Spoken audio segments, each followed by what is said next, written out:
Hi everyone, welcome back to my channel. So finally এত অপেক্ষার অবসানের পর আজকে আমি যাচ্ছি দিনহাটায় সুইটির বিয়ে উপলক্ষে। সকাল 7টার দিকে বেরিয়েও দেখি বাইরে এই পরিমাণ কুয়াশা। এই ঘোর কুয়াশার মধ্যে প্রায় 20 মিনিট অপেক্ষা করার পর আমাদের বাস এসে উপস্থিত হয় এবং তারপর আমরা রওনা হয়ে যাই। প্রথমে তো বাসে করে চলে এসেছিলাম তুফানগঞ্জ, আর আজকে প্রথম এরকম এক্সপিরিয়েন্স হলো সময় মতো আসার পরেও আজকে দুটো গাড়ি আমরা মিস করে গেছি। আজকে প্যাসেঞ্জার বেশি হয়ে গেছে গাড়ির তুলনায়। যাই হোক, গাড়িতে আমি এটাই দেখতে দেখতে এত খুশি হচ্ছিলাম যে কালকে যে মেহেন্দিটা পরেছিলাম তার স্টেনটা এত সুন্দর এসেছে। তবে মনে মনে একটা ভয় ছিল যে এটা আদৌ বিয়ে পর্যন্ত থাকবে তো, কারণ তখন পর্যন্ত বিয়ের 3 দিন বাকি। যাই হোক, এত বকবক করতে করতে এই দেখো আমরা চলে এসেছি বিয়ে বাড়িতে। আর ঠিক প্রত্যেকবারের মতো আমরা এবারেও ছিলাম প্রথম নায়র বিয়ে বাড়ির। আমাদের বিয়ের কনেকে দেখে তো মনেই হচ্ছিল না যে ওনার বিয়ে, সেই জন্য উনি মুখটা লুকিয়ে রেখে বেশি স্বাচ্ছন্দ্য বোধ করছিল। সে যাই হোক, প্রত্যেকবারের মতো এবারে এসেও দেখছি নিম্মির শরীরটা খারাপ। প্রত্যেকবারই যে কোনো অনুষ্ঠানের সময় শরীরটা জানি না হুট করে কি করে খারাপ হয়ে যায়। যে মেয়েটা এত কথা বলে, এত নাচানাচি হুল্লোড় করে, সেই মেয়েটা আজকে চুপচাপ বসে আছে। যাই হোক, এরপর সুইটি আমাকে ছাদে নিয়ে গেছিল ওদের বিয়ের প্যান্ডেল মণ্ডপ যেখানে হবে সেটা একটু দেখাতে। তো আমি ভাবলাম চলো গিয়ে দেখে আসি।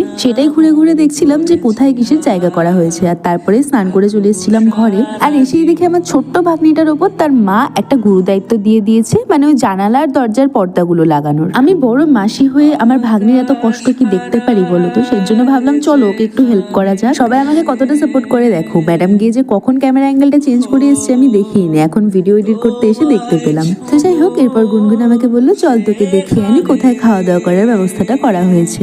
তাই দুজন মিলে চলে গেছিলাম সেই জায়গাটা দেখতে। আর তারপরে বাড়ি এসে খাওয়া দাওয়া কমপ্লিট করে নিয়েছিলাম, যেটার আর ভিডিও করা হয়নি। যেহেতু আমাদের নিম্মি রানীর শরীরটা বেশ খারাপ, তো সবার প্রচেষ্টা ছিল ম্যাডামকে একটু এন্টারটেইন করা। আমিও সেটারই চেষ্টা করছিলাম। আর এরপর নিম্মি, গুনগুন আর আমি তিনজনে মিলে চলে গেছিলাম একটু ফার্ম। দিদির বাড়ি এসছি, ফার্মে যাবো না সেটা কি কখনো সম্ভব বলো তো? আর ওই যে দেখো ফার্ম থেকে আমাদের বিয়ে বাড়ির প্যান্ডেলটাও দেখা যাচ্ছে। তো যাই হোক, ফার্মে বেশ কিছুক্ষণ হাঁটাহাঁটি করলাম। আর তারপর সেখান থেকে আবার চলে গেছিলাম জিজুর দোকানে, সেখান থেকে মেহেন্দি নেওয়ার ছিল। তো সেই মেহেন্দি কিনে আবার চলে এসেছিলাম বাড়িতে। এসে একটু রেডি হয়েছিলাম, গেছিলাম হচ্ছে দিদির সাথে একটু দোকানে, টুকটাক করে জিনিস কেনার ছিল। তো সেগুলো কিনে আবার চলে এসেছিলাম বাড়িতে। আর এরপরই শুরু হলো স্ট্রাগল।